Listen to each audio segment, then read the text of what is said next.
Então, nessa segunda parte do nosso vídeo, a gente vai continuar falando, né, sobre a atuação do psicólogo escolar.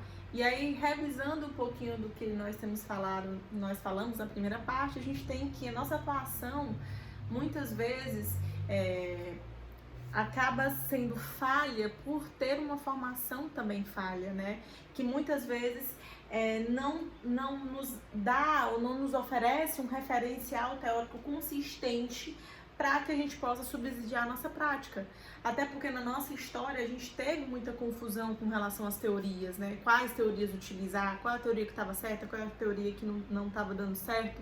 E aí é preciso que a gente realmente faça uma reflexão a respeito de quais subsídios a gente realmente utiliza atualmente na nossa área. A gente precisa ficar muito ligado com as pesquisas, com as discussões que têm acontecido ao longo dos últimos anos na psicologia escolar. E aí muitas vezes a prática do profissional acaba ficando alienada e descontextualizada, né? O profissional chega achando que pode ter projetos prontos ali para aquela escola, não observa quais são as necessidades daquela escola, não observa as reais demandas dali, e sim apenas acaba pegando coisas prontas que já existem e achando que isso é fazer psicologia escolar, e não é.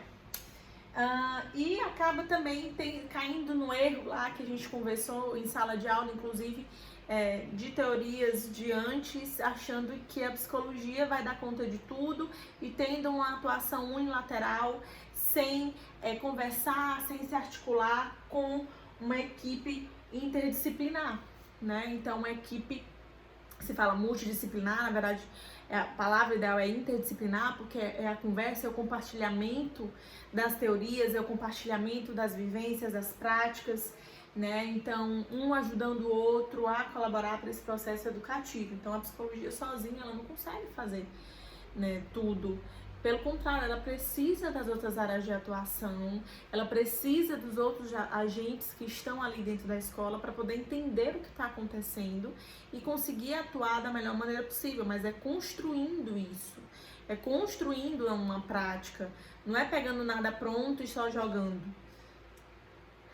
Bom, e aí a gente precisa, como eu acabei de falar, refletir sobre essa prática, refletir sobre o que a gente realmente pode fazer e como nós podemos contribuir para aquela determinada escola específica. Não tem fórmula pronta, seria ótimo se tivesse, seria ótimo se em todo lugar a gente atuasse a partir de um protocolozinho bem bonitinho, né, a partir daquela demanda, mas não é assim.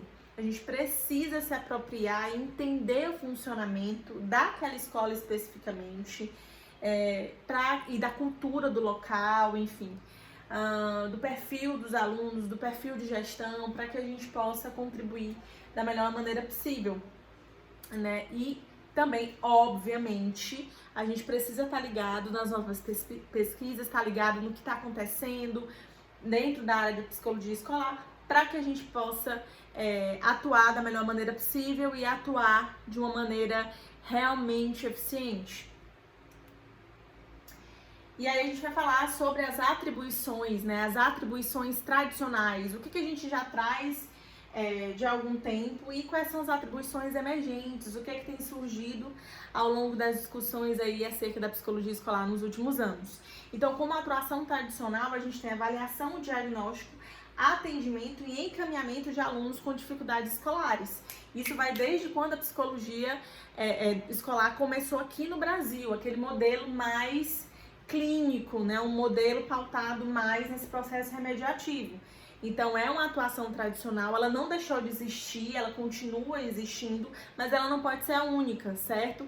E lembrando que a gente precisa ter esse cuidado com relação ao diagnóstico. A ideia é que a gente possa entender qual é o problema que está acontecendo e que a gente encaminhe esse aluno para a clínica, encaminhe para o neuro, encaminhe para o psicólogo clínico. A gente não vai intervir clinicamente, não vamos. Nós vamos participar de um processo que vem da clínica, de escuta qualificada, de uma escuta clínica, mas a nossa atuação não vai ser mais pautada nisso, ok? Orientação a alunos e pais algo que nós fazemos, né? Orientar alunos e pais a partir de demandas que estão surgindo, a partir da prevenção de demandas que nós não queremos que apareçam, mas que a gente precisa falar sobre elas. Orientação profissional também já é uma atuação já de algum tempo. A atuação com relação à orientação sexual também existe, né? Às vezes você recebe a demanda de algum aluno que, principalmente, né, na fase da adolescência, que está tendo dificuldade aí com relação a essa orientação.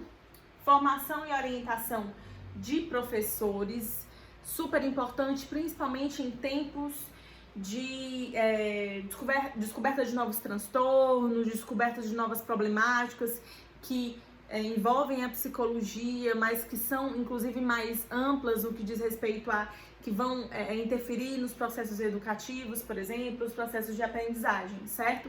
Então, a capacitação de professores, por exemplo, para essa educação inclusiva, essa educação de uma rede regular de ensino que precisa estar preparada para receber aquele aluno que tem algum aspecto atípico, né? Ou seja, que dentro do seu desenvolvimento algum padrão não é considerado típico, né? Está dentro da área atípica.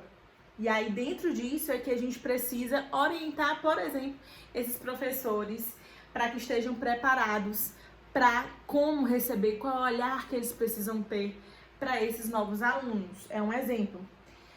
Elaboração e coordenação de projetos educativos específicos. Então, aí vem novamente, a partir de uma observação do que está acontecendo. Lembram, a gente precisa primeiro observar. Nós não chegamos em lugar nenhum já querendo ser o bambambam, já atuando, e já dizendo, eu vou intervir nisso, eu vou intervir. Não, nós não levamos nada pronto. A ideia é que a gente passe um bom tempo observando a comunidade escolar como um todo, todos os agentes que estão envolvidos, todos os ambientes que estão envolvidos, né, em que tenha interação de pessoas, a gente vai estar lá observando, para que a partir daí a gente entenda quais são as demandas que existem naquela escola e aí, sim, a gente através de pesquisas, né, científicas, estudos de pesquisas científicas, a gente possa construir um projeto, né, com esse suporte de base científica para que a gente possa atuar, ok? Então, é importante a gente elaborar, sim, projetos dentro de demandas que já existem, óbvio, ou de demandas que a gente está entendendo que podem acontecer, que é importante a gente prevenir, mas sempre pautados numa cientificidade. Nada vem do acaso, nada vem, né, porque eu quero, porque eu acho que tem que ser assim. E as demandas emergentes. E aí, dentro dessas demandas emergentes, a gente tem o diagnóstico, análise e intervenção em nível institucional, especificamente no que diz respeito às particularidades da escola. É esse olhar que a gente começa a ter enquanto profissionais que estamos atuando dentro de uma instituição. Eu preciso entender como essa instituição funciona. Quais são os profissionais que estão nela? Como os profissionais se sentem dentro dessa instituição? Qual é a formação que é dada a eles? Qual é o projeto pedagógico dessa instituição? Ou seja, o que ela entende acerca de educação? Como ela trabalha, né, com a educação? Qual é a demanda de alunos que ela possui? Então, tudo isso eu estou fazendo um trabalho de observação, de análise, né, diagnóstico, institucional mesmo. É super importante para entender o funcionamento e o que a instituição também precisa e também espera de mim enquanto profissional.